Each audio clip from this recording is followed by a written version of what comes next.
राजा हरिश्चंद्र जी महाराज ने स्वप्न में ही अपने सारे राजपाट को दान दे दिया। और आजकल तो लोग वास्तव में भी दान देकर छीन लेते हैं। वो राजा हरिश्चंद्र जी महाराज, इन्होंने सत्य के लिए मिट गया। सत्यवादी राजा हरिश्चंद्र जी महाराज एक समय जब उनको स्वप्न आता है, स्वप्न में देखते हैं कि हमने स्वप्न में ही अपने सारे राजपाट को दान दे दिया। सुबह होती है, जैसे उनके द्वार पर एक संत जी महाराज आ जाते हैं और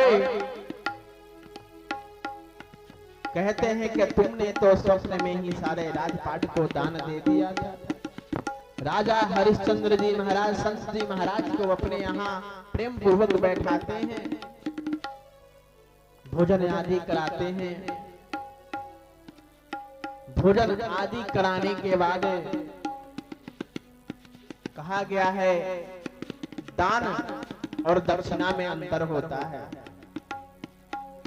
दान जो वापे किसी मंदिर में दे दिए, किसी जग में दे दिए, किसी की बेटी विवाह में दान दे दिए तो वो दान हो गया।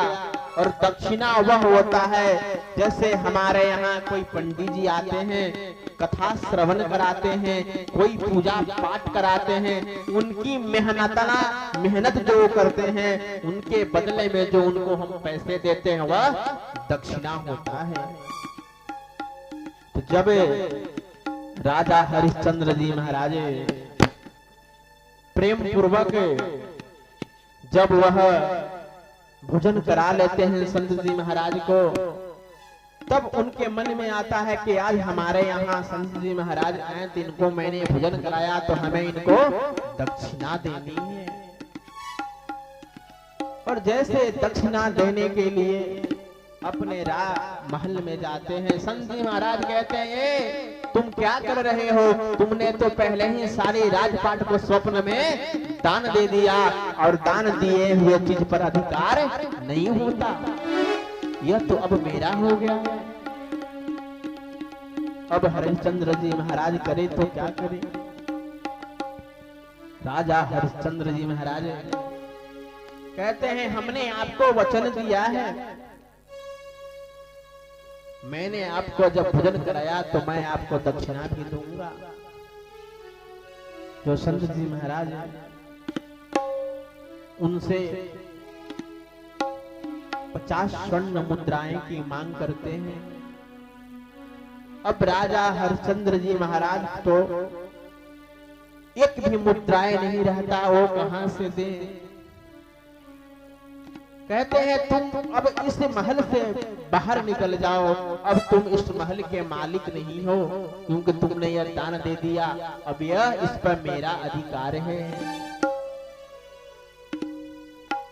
अबे राजा हरिश्चंद्र जी महाराज अपने जब राज से अपने महल से बाहर आते हैं, उनकी पत्नी उनकी एक बेटा होता है और वह अपने पत्नी अपने बेटे को लेकर निकल पड़ते हैं और अपने आप को बेचने लगते हैं। उन्होंने वचन दिया था 50 स्वर्ण मुद्राएं देने के लिए संत जी महाराज को उनको देना है, आज उनके पास एक भी मुद्राएं नहीं है। उन्होंने अपने आप को जाकर बेचने लगा, कहने लगा आप मुझे कोई खरीद लो, मुझे कोई खरीद लो, हमें खरीद लो, हमारे पत्नी हमारे बेटे को भी खरीद लो, हमें 50 स्वर्ण मुद्राएं की आवश्यकता है। एक चंडाल आता है, कहता है तुम्हें हमारे यहाँ शमशान में रहना होगा और जितने भी लाशें जलने आएंगे उनसे तुम्हें उनका कर लेना होगा, जलवाना होगा। राजा हरिश्चंद्र जी महाराज 50 स्वर्ण मुद्राएं के मांग करते हैं, चंडाल मना कर देता है, डोंगी नहीं दे सकते, हम तुम्हें 25 स्वर्ण मुद्राएं दे सकते हैं। और जैसे उनकी पत्नी इस बात को सुनती है, कहती है आपकी धर्म की बात है। पत्नी चली जाएगी, आ जाएगी, परंतु जब आपका धर्म चला जाएगा तो वापस नहीं आएगा। राजा हरिश्चंद्र जी की महाराज की जो पत्नी होती है, स्वतः वो भी अपने आप को बेच देती है। 25 स्वर्ण मुद्राएं में वो भी बिक जाती है। वह जब बिक जाती है तो जो उनका पुत्र होता है वह रुदन करने लगता है, रोहित कि अब मैं कहां जाऊंगा। तो आज राजा हरिश्चंद्र जी महाराज एक चंडाल के यहाँ चले जाते हैं, बिक जाते हैं चंडाल का कार्य करने के लिए, और उनकी पत्नी एक बनिया वैश्य के यहाँ चली जाती है और दासी के कार्य करने के लिए, और अपने पुत्र को लेकर चली जाती है। और वह आज 50 स्वर्ण मुद्राएं बेचकर उस संत जो महाराज को दे देते हैं और अपने कार्य में लग जाते हैं। धीरे धीरे समय व्यतीत होता है।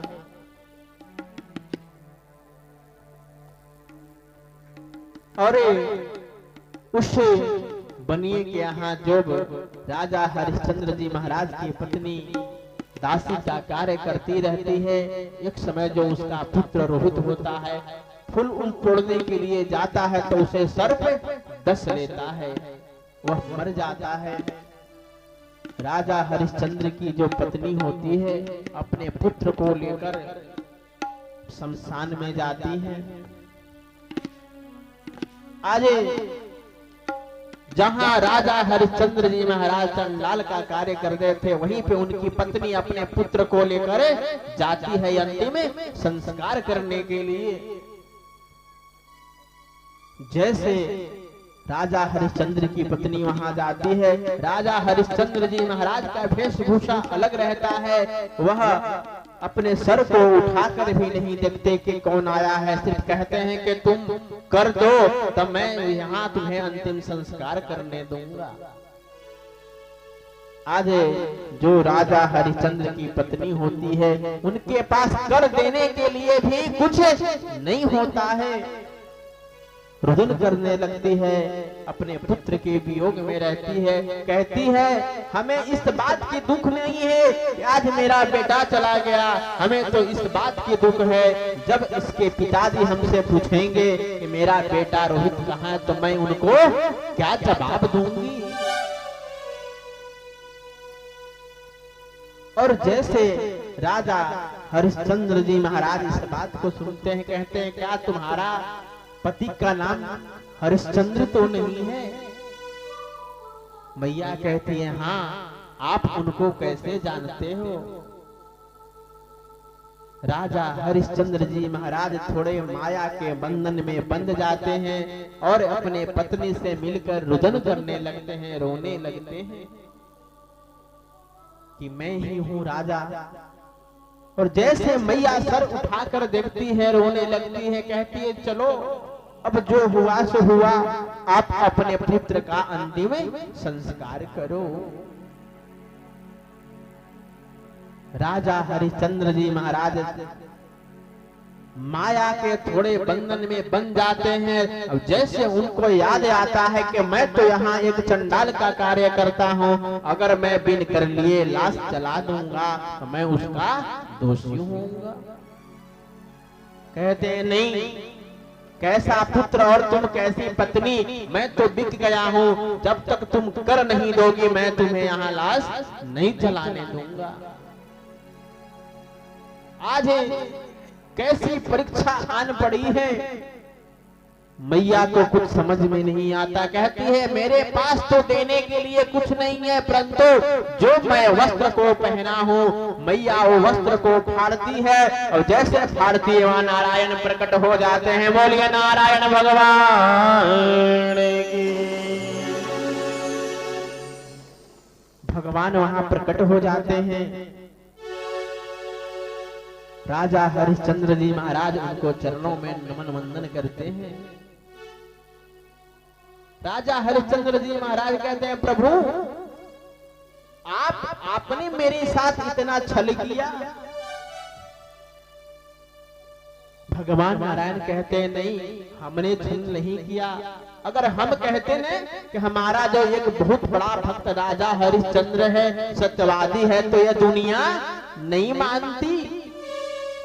कोई नहीं कहता, परंतु ये दुनिया को प्रमाण देना पड़ता है कि यह दुनिया अगर इस पेड़ को लगा रही है, वो जानती है कि यह हमें पेड़ जो लगा रहे हैं ये आम या अमरूद देगा, तभी लगाते हैं। तो दुनिया ऐसे नहीं मानता। ये दुनिया माने को हमें बताना था कि एक मेरा अनन्य भक्त है, सत्यवादी है, वह राजा हरिश्चंद्र है।